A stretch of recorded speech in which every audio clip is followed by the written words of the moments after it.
warahmatullahi wabarakatuh. Bertemu lagi dengan saya Tita Prapitasari, CGP Angkatan 11 Kabupaten Cianjur dalam modul 31J1 Blok Rangkuman Koneksi Antar Materi modul 3.1. Tujuan pembelajaran 1. CGP membuat kesimpulan atau sintesis dari keseluruhan materi yang didapat dengan beraneka cara dan media. Yang kedua, CGP dapat melakukan refleksi bersama fasilitator untuk mengambil makna dari pengalaman belajar dan mengadakan metakognisi terhadap proses pengambilan keputusan yang telah mereka lalui dan menggunakan pemahaman barunya untuk memperbaiki proses pengambilan keputusan yang dilakukannya. Pada koneksi materi 3.1 ini diawali dengan kegiatan pemantik 1. Bacalah kutipan ini dan tafsirkan apa maksudnya. Mengajarkan anak menghitung itu baik, namun mengajarkan mereka apa yang berharga atau utama adalah yang terbaik. Teaching kids to count is fine, but teaching them what count is best. Bob Talbert. Dari kutipan di atas, apa kaitannya dengan proses pembelajaran yang sedang Anda pelajari saat ini? Lalu, bagaimana nilai-nilai atau prinsip yang kita anut dalam suatu pengambilan keputusan dapat memberikan dampak pada lingkungan kita? Selanjutnya, bagaimana Anda sebagai seorang pemimpin pembelajaran dapat berkontribusi pada proses pembelajaran murid dalam pengambilan keputusan Anda? Pembahasan pemantik 1, pernyataan di atas lebih menekankan pada perbedaan antara sekedar mengajarkan dengan mengajarkan nilai-nilai yang lebih mendasar dan bermakna. Dalam konteks pendidikan, mengajarkan keterampilan bermakna kepada siswa penting, tetapi yang lebih penting lagi adalah mengajarkan nilai-nilai kehidupan, etika, dan prinsip-prinsip yang akan membentuk karakter mereka. Contohnya, dalam pembelajaran sosial emosional, murid sejak dini diajarkan tentang kesadaran diri, manajemen diri, kesadaran sosial, dan berani mengambil keputusan yang bertanggung jawab. Dengan nilai-nilai inilah dapat memadu mereka dalam membuat keputusan yang tepat di masa depan, baik dalam konteks akademik maupun kehidupan sehari-hari. Pada pembahasan pemantik 2, nilai-nilai dan prinsip yang saya pegang dalam pengambilan keputusan berperan sebagai fondasi yang kuat dalam menciptakan lingkungan yang positif dan kondusif. Ketika seorang pimpinan atau guru mengambil keputusan berdasarkan nilai-nilai kebajikan, kejujuran, keadilan, dan tanggung jawab, hal ini akan berdampak langsung pada suasana lingkungan sekitar, baik itu di sekolah, kelas, maupun masyarakat. Keputusan yang diambil dengan bijaksana akan menciptakan rasa saling percaya, menghormati, dan kenyamanan. Pembahasan pemantik 3, seorang pemimpin pembelajaran, kontribusi besar yang dapat diberikan adalah dengan mengambil keputusan yang mendukung pertumbuhan karakter siswa, serta menciptakan lingkungan belajar yang inklusif dan berpusat pada murid. Dalam setiap keputusan, seorang pemimpin pembelajaran perlu mempertimbangkan kebutuhan individu siswa dan potensi mereka, serta bagaimana keputusan tersebut akan mempengaruhi kesejahteraan sosial dan emosional mereka. Selain itu, pemimpin pembelajaran perlu memberikan keteladanan dalam pengambilan keputusan yang etis dan moral, sehingga siswa dapat belajar dari tindakan nyata, bukan hanya sekedar teori. Kegiatan pemantik 2. Menurut Anda, apakah maksud dari kutipan ini jika dihubungkan dengan proses pembelajaran yang telah Anda alami di modul ini? Jelaskan pendapat Anda. Education is the art of making man ethical. Pendidikan adalah sebuah seni untuk membuat manusia menjadi berperilaku etis. George Wilhelm Friedrich Hegel. Pembahasan. Kutipan ini selaras dengan materi yang telah dipelajari, terutama dalam hal pentingnya pengambilan keputusan yang berlandaskan nilai-nilai kebajikan dan moral. Pada modul 3.1 yang saya pelajari sekarang membahas tentang pentingnya membuat keputusan yang tidak hanya logis tetapi juga etis. Proses pengambilan keputusan dalam pendidikan bukan hanya tentang memilih strategi terbaik, tetapi juga mempertimbangkan dampaknya terhadap kehidupan murid, serta bagaimana hal tersebut mempengaruhi pertumbuhan mereka sebagai individu yang etis dan bermoral. Dalam pendekatan coaching dan penerapan dilema etika juga ditekankan bahwa mengajar bukan hanya tentang memberikan pengetahuan kognitif, tetapi juga tentang membantu siswa memahami apa yang benar-benar berharga dalam hidup mereka. Ini sejalan dengan filosofi pendidikan Ki Hajar Dewantara yang menempatkan anak sebagai pusat pembelajaran dan menjadikan pendidikan sebagai sarana untuk menanamkan nilai-nilai luhur mereka yang sesuai dengan nilai-nilai kebajikan universal. Pertanyaan paduan yang bisa membantu Anda merangkum pemahaman Anda. 1. Bagaimana filosofi Ki Hajar Dewantara dengan pratap Triloka memiliki kaitan dengan penerapan pengambilan keputusan sebagai seorang pemimpin?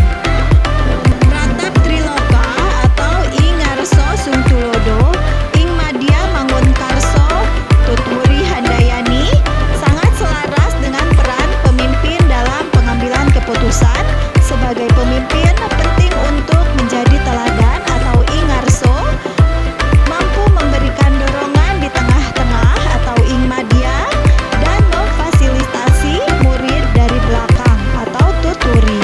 Dalam konteks pengambilan keputusan, ini berarti pemimpin harus bijaksana dalam mempertimbangkan seluruh aspek berbasis fakta 9 langkah dan memberikan contoh dalam menjaga nilai-nilai etika yang baik saat menghadapi dilema etika. 2. Bagaimana nilai-nilai yang tertanam dalam diri kita berpengaruh pada prinsip-prinsip yang kita ambil dalam pengambilan suatu keputusan? Nilai-nilai yang tertanam dalam diri kita sangat menentukan paradigma dan prinsip yang digunakan dalam pengambilan keputusan. Nilai-nilai seperti kejujuran, integritas, dan rasa tanggung jawab mempengaruhi bagaimana kita memilih pendekatan dalam menghadapi masalah. Sebagai contoh, prinsip berpikir berbasis akhir atau hasil akhir yang adil seringkali dipengaruhi oleh nilai tanggung jawab terhadap murid. 3. Bagaimana materi pengambilan keputusan berkaitan dengan kegiatan coaching atau bimbingan yang diberikan pendampingan atau fasilitator dalam perjalanan proses perjalanan kita, terutama dalam pengujian pengambilan keputusan yang telah kita ambil. Apakah pengambilan keputusan tersebut telah efektif? Masihkah ada pertanyaan-pertanyaan dalam diri kita atas pengambilan keputusan tersebut? Hal-hal ini tentunya bisa dibantu oleh sesi coaching yang telah dibahas pada sesi sebelumnya. Proses pengambilan keputusan yang efektif seringkali didukung oleh sesi coaching. Coaching membantu pemimpin menguji ulang keputusannya melalui refleksi dan diskusi mendalam. Dalam konteks modul yang dipelajari, coaching membantu untuk memastikan apakah langkah-langkah yang sudah diambil telah sesuai dengan prinsip yang ada, serta memberikan ruang untuk mengeksplorasi opsi lain. 4. Bagaimana kemampuan guru dalam mengelola dan menyadari aspek sosial emosionalnya akan berpengaruh terhadap pengambilan suatu keputusan, khususnya masalah dilema etika? Kemampuan guru untuk menyadari dan mengelola aspek sosial emosional mempengaruhi kualitas keputusan yang dibuat, terutama dalam dilema etika. Pengambilan keputusan yang penuh empati dan bijak dalam menangani murid-murid berbeda latar belakang akan membentuk lingkungan belajar yang lebih sehat dan positif. 5. Bagaimana pembahasan studi kasus yang fokus pada masalah moral atau etika kembali pada nilai-nilai yang dianut seorang pendidik? Studi kasus yang membahas dilema, moral, dan etika selalu kembali pada nilai-nilai yang dianut oleh seorang pendidik. Paradigma dan prinsip yang digunakan harus sesuai dengan kebijakan moral serta tanggung jawab untuk menciptakan hasil yang terbaik bagi peserta didik. 6. Bagaimana pengambilan keputusan yang tepat tentunya berdampak pada terciptanya lingkungan yang positif, kondusif, aman, dan nyaman. Pengambilan keputusan yang tepat sangat penting dalam menciptakan lingkungan yang aman dan nyaman. Sebagai contoh, keputusan berbasis bujukan moral atau etika akan membentuk interaksi sosial yang lebih baik di dalam kelas, yang berdampak langsung pada kondisi pembelajaran yang kondusif. 7. Apakah tantangan di lingkungan Anda untuk dapat menjalankan pengambilan keputusan terhadap kasus-kasus dilema etika ini? Adakah kaitannya dengan perubahan paradigma di lingkungan Anda? Tantangan yang dihadapi dalam pengambilan keputusan terkait dilema etika seringkali berasal dari adanya perubahan paradigma di lingkungan pendidik. Misalnya ketika paradigma berpihak pada murid mulai diterapkan. Perubahan ini mungkin memunculkan konflik dengan norma-norma lama yang ada di sekolah. Pemimpin harus bijak dalam menerapkan prinsip-prinsip yang sesuai dengan visi tersebut. 8. Apakah pengaruh pengambilan keputusan yang kita ambil ini dengan pengajaran yang memerdekakan murid-murid kita? Bagaimana kita memutuskan pembelajaran yang tepat untuk potensi murid kita yang berbeda-beda? Pengambilan keputusan yang tepat harus mempertimbangkan kebutuhan dan potensi unik pada setiap murid. Dalam konteks pembelajaran merdeka, seorang pemimpin harus mengambil keputusan yang mendukung kebebasan murid dalam mengembangkan potensinya, seperti melalui pembelajaran berdiferensiasi. 9. Bagaimana seorang pemimpin pembelajaran dalam mengambil keputusan dapat mempengaruhi kehidupan atau masa depan murid-muridnya? Keputusan yang diambil seorang pemimpin pembelajaran dapat mempengaruhi kehidupan murid di masa depan.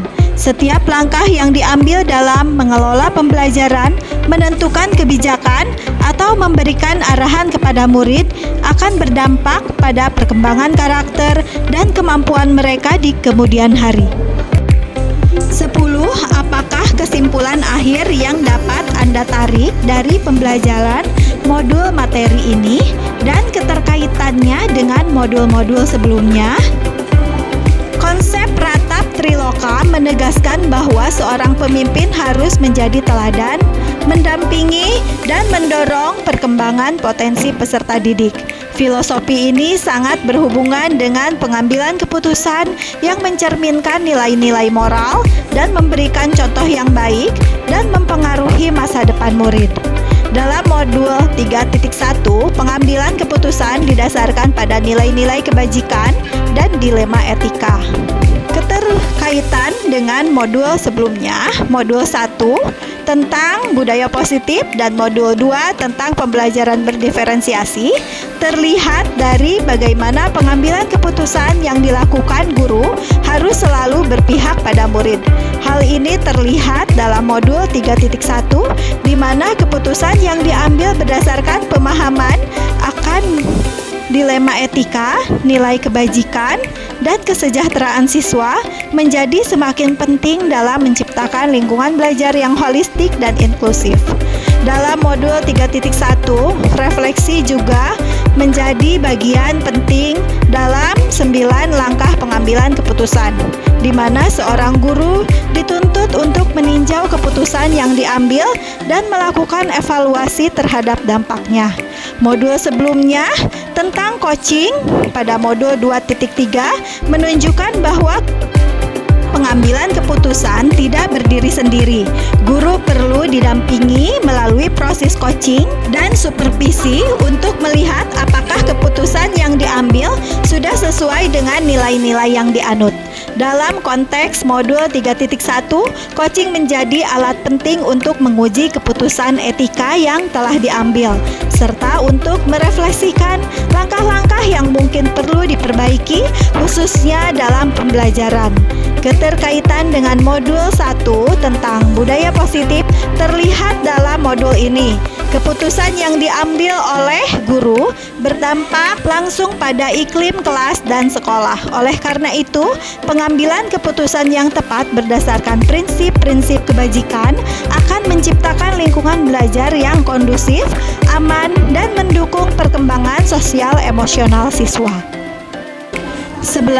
Sejauh mana pemahaman Anda tentang konsep-konsep yang telah Anda pelajari di modul ini, yaitu dilema etika dan bujukan moral, 4 paradigma pengambilan keputusan, 3 prinsip pengambilan keputusan, dan 9 langkah pengambilan dan pengujian keputusan.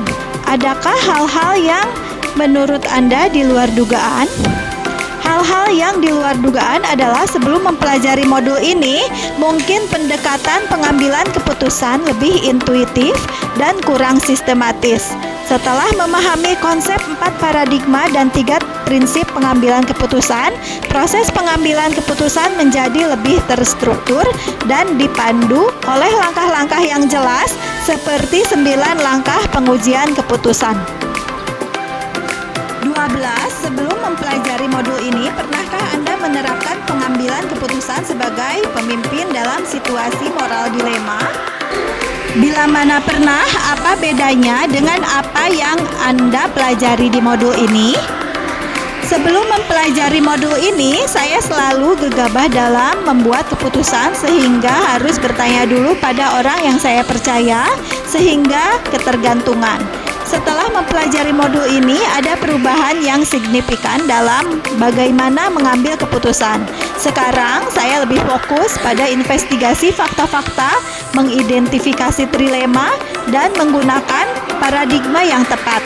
Ini memberikan rasa percaya diri dalam pengambilan keputusan yang lebih tepat dan adil. 13. Bagaimana dampak mempelajari konsep ini buat Anda? Perubahan apa yang terjadi pada cara Anda dalam mengambil keputusan sebelum dan sesudah mengikuti pembelajaran modul ini? Topik pengambilan keputusan ini penting bagi pengembangan pribadi sebagai individu dan pemimpin. Dengan memahami konsep-konsep ini, kita menjadi lebih bijaksana, bertanggung jawab, dan percaya diri dalam menghadapi dilema etika serta situasi yang menuntut keputusan yang sulit. 14. Bagaimana dampak mempelajari konsep ini buat Anda? Perubahan apa yang terjadi pada cara Anda dalam mengambil keputusan sebelum dan sesudah mengikuti pembelajaran modul ini? Topik pengambilan keputusan ini penting bagi perkembangan pribadi sebagai individu dan pemimpin pembelajaran. Dengan memahami konsep-konsep ini, kita menjadi lebih bijaksana, bertanggung jawab, dan percaya diri dalam menghadapi dilema etika serta situasi yang menuntut keputusan yang sulit. Terima kasih, sekian penjelasan saya. Thanks for watching. Salam guru penggerak, bergerak, tergerak, menggerakkan. Assalamualaikum warahmatullahi wabarakatuh.